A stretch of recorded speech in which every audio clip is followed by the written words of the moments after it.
music and the arts and impact the world, man? I know like in every song, different songs, they express different things. Right. What are some of the things that you feel as though they express and why is it important to you?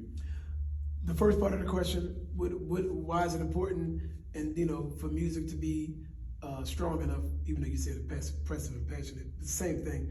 Music is everything. You have to understand, you go back in slave days, before you and our ancestors and everybody were born, when they had nothing, no TV, no radio, no nothing, what did they do? They made beats with their fists and hands, and they sang.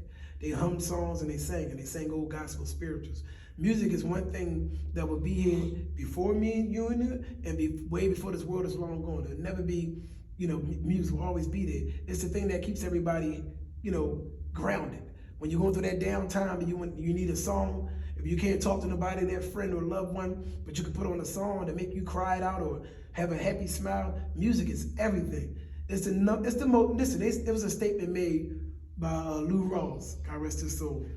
Music is the one thing that the world can never take away from you. That's a fact. Music will always be around. Even without the instruments, the music, the voice will always be around. So it's very big, man. Now, the second part of that question, what does it mean to me? It means everything. It's my fulfillment. It's my duty. God gives certain people, a voice to make a difference in the world. That's why you have ministers. That's why you have, you know what I'm saying? The worldly people who speak for us. If everybody had the same gift to be speaking, then there would be no need. You know what I mean? He could give everybody a position and a gift to be vocalized, to vocal. That's why my gift, I can go to a funeral, sing somebody love when the glory. So I sang them the glory, give them that last, memory that this boy sang our love when the glory. I can go to a wedding, make your most memorable night that you'll ever have memorable because of the voice that God gave me. Right. I can go into church, sing a song, make everybody fulfilled and give praise because of the instrument he gave me. You know what I'm saying? Right. And then of course it allows you to make money and all that because anything that he gives you, he said he'll bless you with income to be stable enough to make a living. So that just goes without being said. So it means a lot to me. Okay. What are some of the stories that you feel that the art that tell, like music tells? What are some of the stories that connect with you? For me, love. Everybody know I love being in love. Music, I'm a lover. So like, if you're my lady, like she's over there, I love you for life and love you to death do us part. Like, unless you leave me. You know what I'm saying? For the most part, or do be so wrong. But I love love songs. I like being in love. I don't want a million women. I always wanted to have one woman and spoil her a million times and having a million to spoil me. You know what I'm saying? So for me, music, the love songs hit me the most. It tells your story. You can cry it out. You can write out what you're going through, the bad and the good. Ain't nothing like a good old love song. I ain't never cared about the crazy hip hop and all that. I know I'm a crazy king of hooks, 500 hooks almost. But the funny thing is, I never owned a rap CD when CDs was out. On my AirPods and on my phone, and they really know rap, but the songs I'm on. You know what I'm saying? Being honest with you. I'll buy some stuff to support, like different artists and all that, but I don't really listen to rap.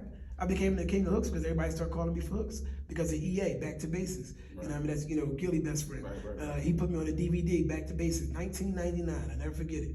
From there, I was on there with Chingy right there, remember? Chingy was sitting right next to me, Ines was sitting right next to me, Cassie was right next to me. I was the only singer on the DVD that did singing. They thought I was on spit. EA put the camera on, give me something live. I did Sam Cooke, Change Gonna Come, Going by the River. The rest was history. All the rappers started calling me for hooks after that. So shout out to EA for that plug. Yeah. Back to basics. So, being an artist from Philly, I know oftentimes I talk to people that are discouraged by some of the different challenges as far as notoriety, getting involved in different environments and different cliques. Right. You're somebody that I've seen in multiple studios. Oh yeah. How do you overcome those types of things, those types of stigmas in the city? Bro, it's crazy. You probably the sixth person out of all the 1,000 interviews I did, literally I probably did a good 600 interviews in my life. You probably maybe fifth or sixth person out of all the interviews that asked that same question. And my same answer first, because I was like, give God the glory, I'm just truly blessed. Once again, he picks who he wants to, you know what I'm saying? Avoid certain things than others. So he's allowed me to not have to go through all that. I never had that worry. Like, you know what I mean? I'm the most decorated, not cocky, I'm the most decorated singer who has no management, no big backing, no none of that, than any other artist in the tri-state singing-wise. You could do your research, not singing already, no, I'm just saying. There's no other singer that stays busier than me. No manager, manage myself. My girl is my assistant manager. You know what I'm saying? Book all my bookings. If I need help, I got a great lawyer. And if I need some advice, I call my best friend, Jay Reezy. Other than that, I avoided all that stuff, man, because I made myself sound. You know what I mean? Grounded. Everybody loves me. I was the top dog for decades this side of town. I've been in all the groups, sang with all the legends, sang with a legend now, Patti LaBelle, lead singer of the Temptations. Like, I did all that with putting the footwork, God first, and then putting the footwork in. So I never had that worry. I was always a people's fave, so they love me. When people see me, she tell you, she be shocked I know who I am. I don't go nowhere without anybody like, yo, that's Corey Wims, King Look. You know what I'm saying? They know. So I just was blessed to answer your question, to be able to avoid all that type stuff and not have to worry about that. When I show up in the studio, it's royalty. They know it. You know what I'm saying? If I'm not your favorite singer, I'm your favorite singer's favorite singer. Right. You know what I'm saying? They all learn from me and want to work with me. You know what I'm saying? That's a fact. And so with this project, The Art of Changing the World, I think that it's necessary for artists to understand what it is about your own person that you say, you know, you just blessed, you just had that. But what is it about you feel as though your attitude, what do you feed yourself? Yeah, of course. Of course I'm going to get into it now more. You want it? I can be cocky for a second. Right. No, you already got the phrase. Right. I think what you said was a great, you know what I mean? I think for cats to understand that, first of all, we come from a generation of what we would call studio, people who sleep in the studio, go to every studio. It wasn't being Joe, it wasn't no click hopping. That's right. But now they got that, so that's the wall they pay for themselves. Right. Like our age generation, right? Yeah. We had to put in footwork. Yeah, you had to go to we was doing this. I was winning competitions and battles in the streets and karaoke nights and all that before cameras. Right. It wasn't no YouTube. It wasn't YouTube was coming up. It wasn't YouTube. It wasn't social media. I was dominant, the most dominant then off camera. You should see all the stuff I did before the cameras.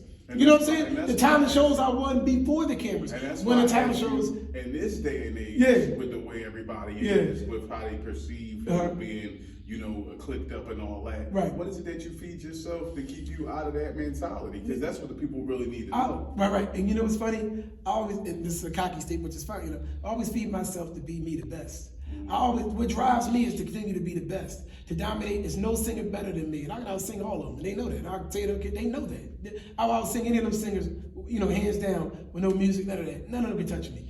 So my ego, it feeds me to be my ego to continue to be the best and show them that I'm still dominant after all these decades being the top dog, and in my 30s as I am, you know, one time age, but you know, being the top dog and being so solidified and still staying every year doing something big. The way you stay the top dog is not talking about what you've done, it's about what you still continue to do. Right. I've been so successful for 20 plus years. Every year I'm doing something big, every other year. Right now I'm working with Wanye. Like every year is something else. Like, you know what I mean? God keeps allowing me to catapult and do something else that keeps me being the top dog and can back it up with the credentials, with the stuff I'm doing, and to show you the resume, because every year is something else. So the way I pass all the time, feeding myself to continue to be the best. You know what I'm saying? I don't got no clicks.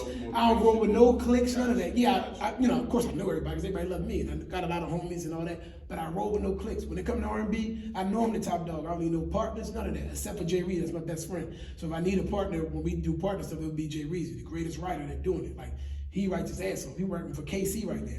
He writing for the Country Black Boy, the only country black boy that broke records right now. Jay Reezy's writing for him. Now, I know I'm supposed to say that on camera, but he's writing for him. It's my best friend. If it ain't Jay Reezy, as far as R&B I'm saying on me, I don't pay none of them dudes no mind. And I don't mean it in a bad way. I'm saying you know what I'm saying? That's my kid. Like me and Jay Reezy, as far as R&B. Hip hop, you got some close friends in hip hop. You know what I'm saying? I got close family members in hip hop that I would, you know, we're like bros, like you call every day. And I don't start naming names just because I forget somebody. So, but there's a bunch of them. You know what I'm saying? Down Page, the name ones. So off topic without music on a daily basis, what's your regimen for you? I know, let me baby, tell her, babe. But we live good, man. I give God the glory. Like, you know, I ain't got to do no 9 to 5s and shit like that. You know what I'm saying? But I earned that. You know what I mean? We live good. You know, I ain't never really had to struggle financially. I'm not gonna be, you know, that's a great thing I'm saying. You know what I mean? I'm not saying I'm rich or, you know, wealthy, but I'm cool. You know what I'm saying? We never had to worry about nothing. You know what I'm saying? We never had to worry about nothing. So as long as I can say that, that's a good thing. When you gonna have a situation where you never had to worry about nothing, that's a great thing. Well, what's your regimen as an artist, like on a daily basis? Daily basis? Did you say singing in the house, warm up singing in the house, getting nervous, telling me to shut up. Like singing in the house, I always gotta sing, be loud, warm my vocals up, listen to a few different tunes, meditate, and then go to the basketball court. Real simple shit. Meditation. What's your meditation process? Oh man, first of all, every morning when I get up on my phone, I study. I study the word. It's on my phone. That's every morning when I get up. Sometimes people don't know that. When the first thing I do is look at my phone and study, I need the verse of the day to give me the strength to get through the day, to get me through the obstacles that's going to make me, allow me to face it. We all face obstacles. I faced obstacles 3 months ago. They nothing to do with me, but I'm facing that obstacle. Like, there's different things, you know. So meditation, you know what I'm saying? I don't eat breakfast really. And I eat 1 meal a day. She tell you 1 meal, and then I'll eat a dinner. Or if I choose to eat, you know, the dinner, I won't eat breakfast. I eat 1 meal a day. Meditation, eat 1 meal a day. Warm up my vocals with, you know, singing in the house, you know what I'm saying? And take a drive in my car every day. She'd tell you I'll drive to the park. Sometimes it'd be 2, 3 in the morning. She would tell you, I'd be like, I'm going right to the park, just sit in the park. It'd be 2, 3 in the morning. Am I lying to my 2, 3 in the morning, I'd be like, I'm at the park. Listen to my music. I gotta hear them old schools. I gotta listen to my reference and all them to put in my ear something that I need to hear for that moment, or give me an idea. That's all. That's really easy. My resume. That's easy how my day go. That's the easiest shit. Just like that. And you say, like, I hear you talk about being motivation and your confidence, and some people call it cocky. Me, right. I think it's confident. To do that, what do you feel like? How do you feel like that impacts other people? Like, what's your experience with as an entertainer that giving that off? Because I know, like in regular life, to you, somebody could say that's not real. He cocky, but you're living as the performer that you say you are. That's right. This is why it's not right. This is why I like what you said. This is why it's not cocky. All right. Confidence. Kobe Bryant. Confident. Shows. Right. Michael Jordan. We can go down the list. Muhammad Ali. Ric Flair. If you ain't confident as fuck in what you do, not to cuss, forgive me, Lord, forgive me for that. It's okay. If you ain't confident as best as you do, and you're supposed to be your #1 promoter of yourself. The reason why a lot of these artists ain't successful, they don't have manager and all that stuff like me, and I ain't got a manager and all that like them, but they don't have the same success like me because they don't know how to self-promote. You are your #1 promoter, and I'm the best talker in the business. They tell you that. Like, you know what I'm saying? Like on the gram, my promotion, all that, I do that myself. I ain't got no help. I don't need no help to promote myself. I'm big because of the way I promoted myself and made myself become, I branded myself. I'm a household name. Who you know that's in our age, in their 30s? I got the 20-year-olds listening to me and the 40, 50, 60, 70-year-olds listening to me. You get what I'm saying? Because I sing with Patty, the Temptation. So now I got everybody listening to me. I stay relevant by doing the hooks, so I can stay relevant to the hip-hop people that's all in all the different age, right? So now you got hip-hop that know me and love me. Just cut a record with Cool G Rap. Like, this is Cool G Rap. That's rapper's favorite. You know what I'm saying? Right. So I stay relevant with that. Got the younger and older listening to me. You know what I'm saying? Because I just do me, bro. You know, I do me. You know what I mean? I do me to the fullest. And it's never over concrete because I back it up. Everything I say I do, I do. Everything I say I've done. You know what I'm saying? Right. So it's drilling yourself, fueling yourself. The way a car goes is gas, right? Oil. You got to fuel yourself. You know what I mean? Oh, the mic coming up. So, that's cool. You got it. Fuel yourself better than more than anybody, bro. You know what I mean? I don't even mind being called cocky sometimes because I can be sometimes if you want me to be. I don't want to live in Philly no more. Huh? I don't want to live in Philly. My wife don't want to live in Philly no more. I told her we'll move in a year if that's what you really want. You know what I mean? I will move fucking. No, I know you would now. Wait. But I told her give me a year. Bitches is dying. I know. I said, give me a year. I was doing a little bit more I want to do. You know what I mean? She want to move in a year, we move in a year. Move wherever she want. They ain't a problem. It's back on. We still alive, right, babe? No, I just recorded. Oh, you recorded me? All right. Good job.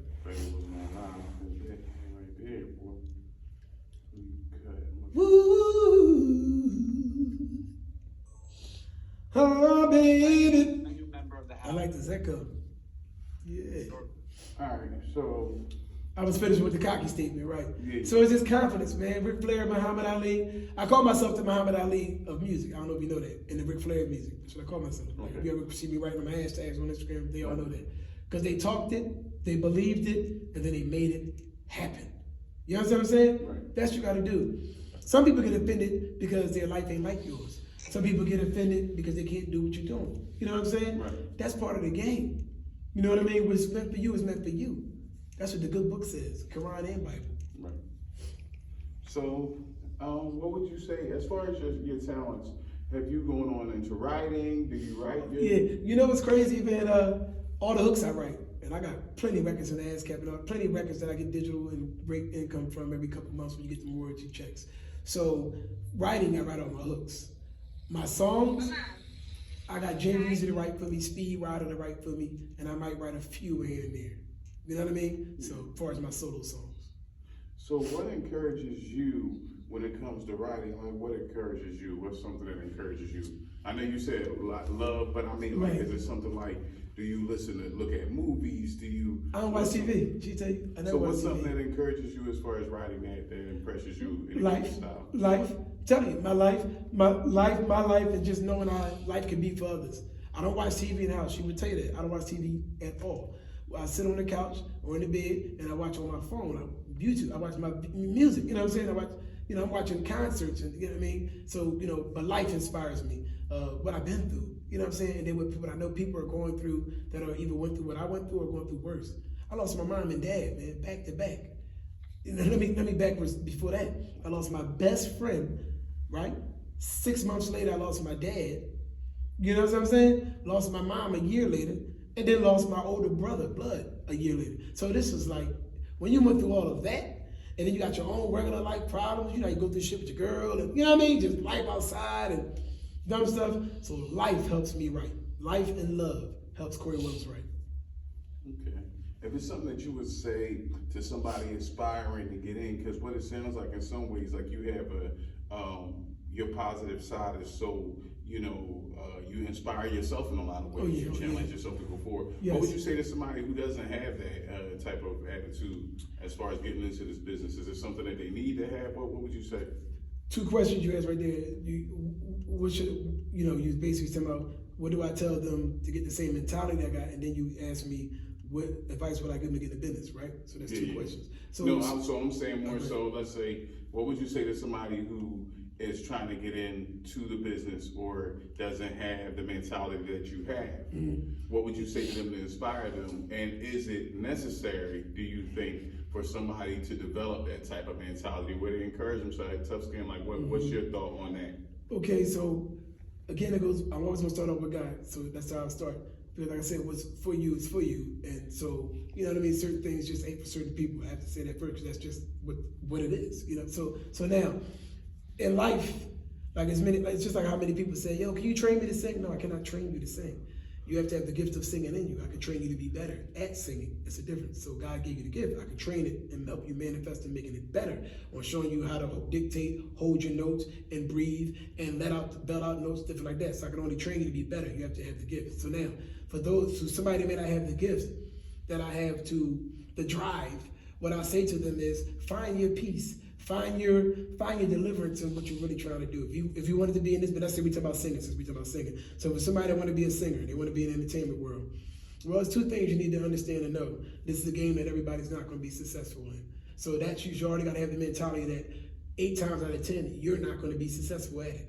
Now, what does success mean to some people? Success can mean, I need millions. No. I don't have millions. But I have a gift that allows me to go all over the world. I've traveled half the world with damn near half the superstars. That's living. That's fulfilling your life and living your life. So don't focus on the money. That's the point I'm getting at. Don't focus on the money. Focus on living what you are trying to do, which is your passion. If you're going in for the money, you're not going to be successful, because successful in your mind won't be enough. You're going in for the money, you only make $100 grand, but you wanted $1 million, you're not going to be happy. Your drive got to be right. Your mentality got to be right. So the way you do that is find your peace in what you are really trying to do. Go after what you're really trying to do. Be ready for the do's and don'ts. Be ready for the wins and the losses. And just stay focused on what you're doing. Don't let that sidetrack you. If you believe in whatever you're trying to do it. Don't let he, she, them, they distract you or knock you off your protocol on what you're trying to do. That would be my advice. All right. What is it that you have coming up? What's your vision? I know. Come on, man! I got a lot going on. I got Hollywood coming up in November, Temptations. I got Patti LaBelle, Europe, January. I got a play I'm in, the lead role in a big play I got coming out. Coming out and starting in Baltimore and hitting like 10 cities, Houston, and all that good stuff.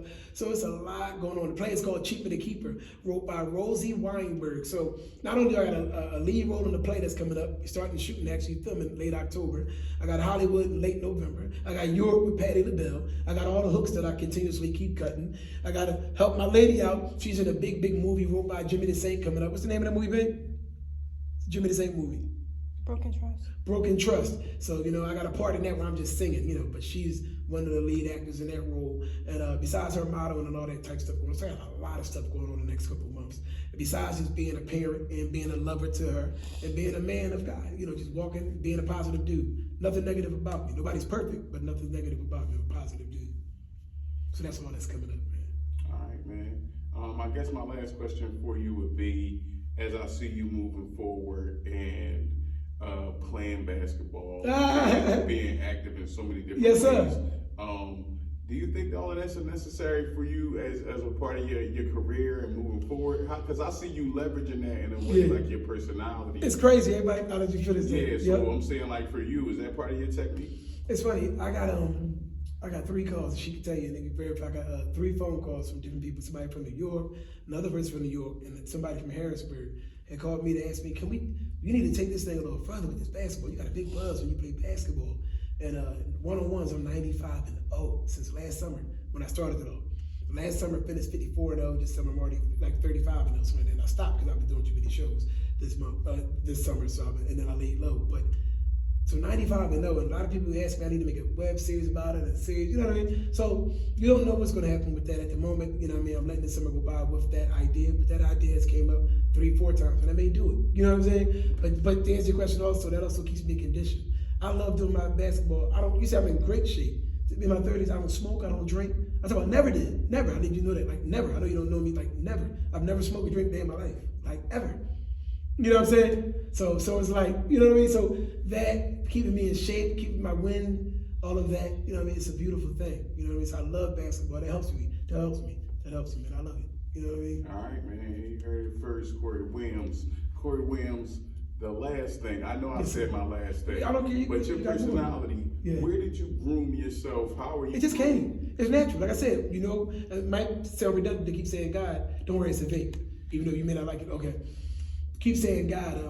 Again, everything is God given. Now, of course, you have to work on what He gives you and manifest and progress in what He gives you. So yes, He's not gonna get all the credit because He credits you as well. So yes, He put in me this personality, but I whipped it up myself. You know, it's just it's just natural to me to be had the charisma I got and everything, man. And I walk around with an aura like knowing I am a king because that's what I am. You know what I mean? You are too. You know what I'm saying?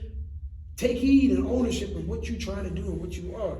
Don't let nobody knock down what you know what I mean? No, can't nobody dim my shine. She would tell you, anybody around me, they know. Can't nobody dim my shine. Nobody. I know I'm the shit. And I am. And I backed it up and proved it. You know what I'm saying? I can read why I keep saying her because it's only 6 months in. So she sees stuff like, wow, everybody knows, but I earned that. You know what I'm saying? Older, younger, I earned that. I earned that. Give me my flowers right, man. I earned it. I'm in my 30s, probably the top 10 black male walking the city of Philadelphia. Fact. You know what I'm saying? With no backing, no manager, no millionaire behind me. I did it on my own. I earned it. So my personality and all that, my charisma, charismatic, I live that, man. And I developed it by every day, just keep being me and just saying, you know what, man, talk what I believe, speaking what I believe, talk that shit, back it up, then talk more shit because you backed it up. And I just love it, man. That's me all day long. All right, well, y'all heard it first here, Corey. Corey Wims, the one and only Coreywims. The baddest soulful singer walking, the champ, the one and only. There'll never be another like me. They know the belt. 495 hook collabs. And I got a date later on with somebody on the basketball court. Actually, I'll be 96 in today because you know I'm not going to lose. He said he would have bet $200. Man, my wife, he went shopping last night, you know, food shopping. He said, oh, he introduced me to anybody. He said, that's the king of us. He's doing basketball. Blah, blah. So hopefully I'll be 96 in today if he play me because I know I'm going to win if he play me. That's not to worry. All right, man. Thank you so much for coming in, man, talking with us, man. We wish you the best and hope to talk to you again. Thank you for having me. You know, I got to give a few shout outs. First of all, praise be to God. We do nothing without Him. Shout out to my beautiful, beautiful lady, Demonica. God damn, she keep me going. Shout out to the best R&B writer there is, Jay Reezy. Shout out to Del P, the best hip hop artist there is. Shout out to everybody from Philly that supports me, everybody in the tri-states that support me, everybody in New York that support me, and my second home where I got a second huge fan base. You can go any of my Twitter, anything, they huge, they love me. Tallahassee, Florida. So shout out to everybody that's doing it big. Shout out to everybody that's trying to do it big. Don't give up. Do what you need to do. Shout out to my beautiful children, all 4 of them, because I'll take hers is mine is mine. Shout out to you for having me here, bro. You are the man. Keep changing lives. Keep being art to the world. Keep doing what you are, because you are a blessing as well. And where can they see you? Where can they get them tickets for them shows? Oh, man. Oh, damn. How the fuck I ain't talking about? October 17th. Sold out. TLA. Sold out. How the fuck I ain't say that coming up?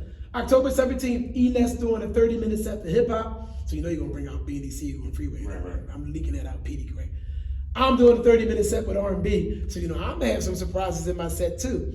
That's October 17th. That's the next show coming up. So we rocking and rolling, getting ready for that, man. You know what I If they mean? need to find out some more about you or want to Instagram, King of Hooks. I do have 5 pages, but that's my main page. You ain't gotta follow my Hollywood page. Instagram, King of Hooks. You know what I'm saying? Facebook, Corey Wims. All 3 Facebook pages are maxed out, of course. Twitter, at TSOP Corey. So it's about 100K on it. So we rocking. King of Hooks, Instagram, TSOP Corey, Twitter, Facebook. They are maxed out, but still, Corey Wims. W-I-M as in Mary, S as in Sam. Corey Wims. All right, like I said, y'all heard it here first, man. The King of Hooks, the King of Philly, I want to say on this R&B. They know it. So let's go, man. Follow him online. Thank y'all. Thank you for coming. Thank you. Yeah. Then you can stop it. I ain't have to sing it.